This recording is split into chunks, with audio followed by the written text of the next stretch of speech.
Cuán firme cimiento se ha dado a la fe de Dios en su eterna palabra de amor.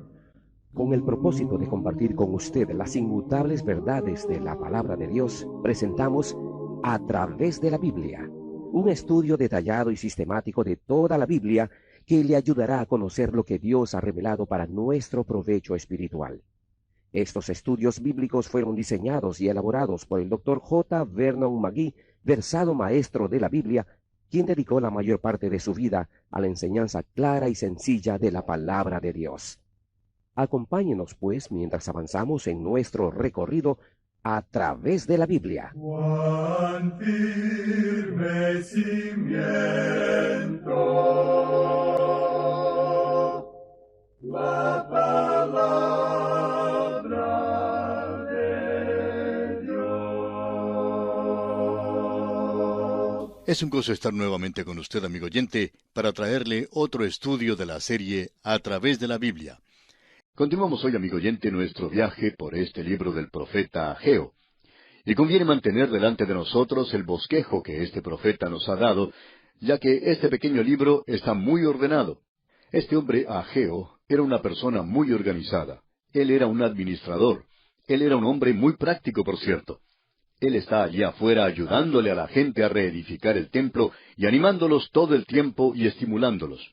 Y como hemos visto en los primeros 11 versículos del primer capítulo, Ageo presenta un desafío al pueblo, ya que en primer lugar existe allí una acusación de conflicto de intereses.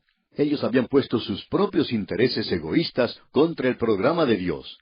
Esa era la razón por la cual no se había reedificado el templo. Y ellos estaban dando la excusa de que sencillamente no era el tiempo de reedificar. Luego Dios les pide que reconsideren su camino.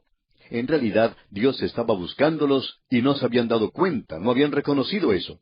Ellos se habían endurecido al hecho de que el problema que estaban teniendo era un juicio de parte de Dios sobre ellos. Y Él les llamó entonces para que meditaran sobre sus caminos. Luego, Él les da un mandamiento de que construyan el templo. Y la solución a su problema es algo bastante sencillo. Tenían que subir al monte y derribar los árboles. En segundo lugar, debían traer la madera. Y luego debían edificar la casa, el templo de Dios. Un mensaje, un sermón de 3 puntos. Algo que no es muy excitante, por cierto, pero era así de sencillo. Ahora, los resultados de esto iban a ser fantásticos. Dios iba a ser complacido, y Dios iba a ser glorificado. Amigo oyente, ahora ellos estaban colocando a Dios en primer lugar. ¿Y qué era lo que iba a suceder? Bueno, hasta ahora las bendiciones materiales habían sido retenidas. Él les dijo eso de una manera muy clara. Él hace una revisión de la posición de ellos y expone claramente la razón para ese juicio. Ellos habían fracasado en construir el templo, habían fallado en eso. Ahora, en el versículo 12 de este capítulo 1 y en los versículos restantes, tenemos la respuesta a ese desafío. En primer lugar, tenemos la construcción del templo en el versículo 12. La gente obedeció. Leamos. Y oyó Zorobabel, hijo de Salatiel, y Josué, hijo de Josadac, sumo sacerdote, y todo el resto del pueblo, la voz de Jehová su Dios, y las palabras del profeta Ageo, como le había enviado Jehová su Dios, y temió el pueblo delante de Jehová. Ahora ellos hicieron 2 cosas aquí. Ellos obedecieron. Usted recuerda que se nos enseña que el obedecer es mejor que sacrificios. Obediencia. Si andamos en luz, como Él está en luz, tenemos comunión unos con otros, y la sangre de Jesucristo su Hijo nos limpia de todo pecado. Nosotros debemos andar en la luz de la palabra de Dios, y la palabra de Dios nos hará sentir humildes y nos mostrará nuestras faltas, nuestros fracasos y todo eso. A muchos de nosotros no nos gusta que se nos muestre esas cosas, pero si las miramos y tratamos con ellas, entonces podemos descubrir que la sangre de Jesucristo continúa limpiándonos de todo pecado, y vamos a tener comunión con Dios. De modo que el pueblo de Israel obedeció a Dios, dice aquí, y temió el pueblo delante de Jehová. Esa es la segunda cosa. El principio de la sabiduría es el temor de Jehová. Esta gente no solo creyó a Dios, sino que obedeció a Dios y también temieron a Dios. Y ahora ellos reciben confirmación de parte de Dios. Leamos el versículo 13. Entonces Ageo, enviado de Jehová, habló por mandato de Jehová al pueblo, diciendo, Yo estoy con vosotros, dice Jehová. ¿Puede uno pedir más que esto, amigo oyente? Él dice, Yo estoy con vosotros. El Señor Jesucristo nos dice, He aquí, yo estoy con vosotros todos los días. Y esto se basa o descansa en la obediencia. Id por todo el mundo y predicad el Evangelio. Él lo dijo, yo estaré con ustedes si se quedan sentaditos y no hacen nada para Dios. Él nunca dijo que estaría con usted allí. Él dice que estará con usted cuando usted obedezca. Ese es el lugar de bendición, amigo oyente. Usted y nosotros podemos tener comunión con Él. Yo estoy con vosotros, dice Jehová. Uno no puede agregar nada a esto. No podemos tener nada mejor que eso. Lo que sucede ahora es que los líderes se dedican a la tarea, al trabajo, de una manera muy entusiasta. Notemos lo que dice aquí el versículo 14 de este primer capítulo de Ageo.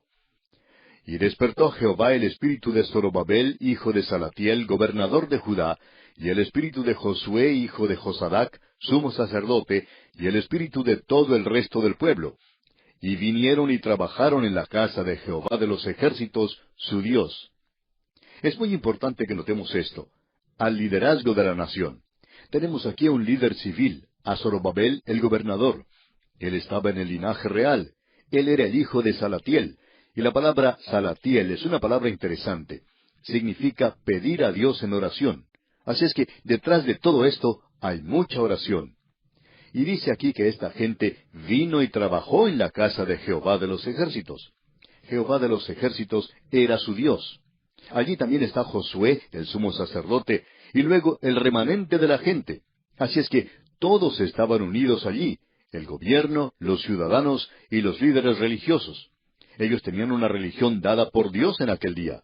Y esto tuvo lugar, según leemos en el versículo 15, en el día 24 del mes sexto, en el segundo año del rey Darío.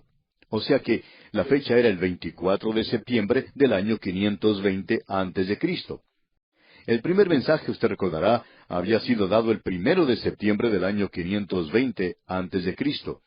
Esa fue la fecha cuando Dios les desafió, les retó a esta tarea, y ellos respondieron a ese desafío. Y el 24 de septiembre, Ageo entonces presenta este segundo mensaje.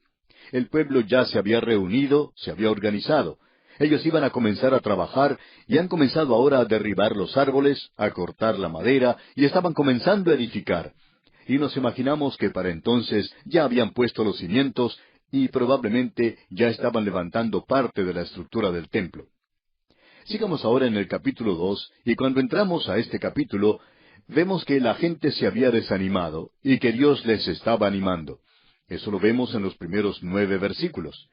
Esto tuvo lugar el 21 de octubre del año 520 antes de Cristo.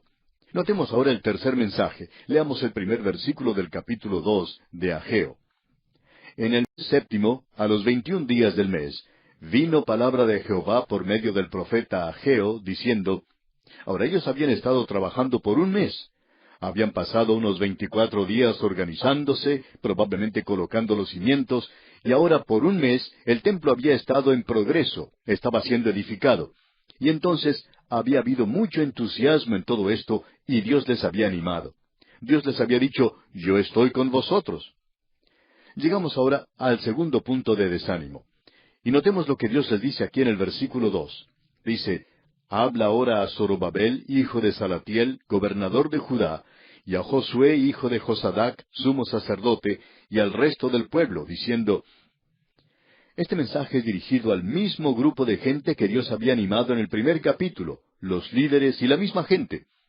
Llegamos ahora al segundo obstáculo que tiene que sobrepasar a Ageo como profeta. Usted debe recordar que durante todo ese tiempo, Zacarías estaba profetizando junto con él. Por eso lo vamos a ver cuando estudiemos el siguiente profeta. Aquí tenemos ahora el problema. En el versículo 3 de este capítulo 2 de Ageo, leemos, ¿quién ha quedado entre vosotros que haya visto esta casa en su gloria primera, y cómo la veis ahora? ¿No es ella como nada delante de vuestros ojos? Lo que estaba sucediendo era lo siguiente. muchos de aquellos que habían regresado de la cautividad de Babilonia recordaban la belleza y la riqueza del templo de Salomón. En comparación entonces con este pequeño templo que ellos estaban levantando, era como si fuera nada más que un galpón. Es una casa un poco larga, y comparándola con el otro, este templo aquí parecía un galpón, un granero, cuando se le comparaba con la riqueza que tenía el templo de Salomón. Ese era un templo muy adornado, era muy rico en todo detalle. Y lo que sucedía con este templo es que allí no había nada comparado al otro erigido por Salomón. Ahora debemos notar que el templo de Salomón no había sido en realidad un templo grande de tamaño. Suponemos que esta gente aquí recordaba este otro templo. Podrían recordarlo en toda su belleza. Ellos podían recordar la riqueza que había allí y lo adornado que era, y todas las joyas que habían sido colocadas en ese templo, el oro y la plata que se había utilizado en él. En realidad, el templo de Salomón ha sido evaluado según la riqueza que se utilizó para su construcción. Y uno puede encontrar cifras que oscilan entre los 5 y los 20 millones de dólares. Ahora sabemos que hay mucha diferencia entre esas dos cantidades, pero por cierto que para aquel día esto era muchísima riqueza. Este templo era como un cofre de joyas, era algo muy hermoso. Ahora lo que estaba sucediendo aquí era lo siguiente. Este templo estaba siendo edificado y podemos notar la fecha que él le da a este mensaje. Tuvo lugar en el mes séptimo, a los 21 días del mes. Eso es muy interesante. Si usted se fija en esa fecha y observa lo que dice el capítulo 23 del libro de Levítico, y observa allí los días de fiesta, descubrirá que este era el séptimo día de la fiesta de los tabernáculos, o sea, la fiesta final de la reunión para los judíos. Pensamos nosotros que la gente estaba tratando de concluir la edificación del templo, o por lo menos avanzar en su construcción tanto como les fuera posible para poder utilizarlo para la celebración de la fiesta de los tabernáculos. Y cuando muchos de los ancianos de esa época llegaron, este edificio, cuando había sido ya terminado, no quedó tan adornado como había quedado el de Salomón. Había allí una ausencia de joyas y de oro y de plata. Eso lo vamos a ver en este capítulo más adelante. Le faltaba pues toda esa belleza y toda esa riqueza que caracterizaba al templo de Salomón.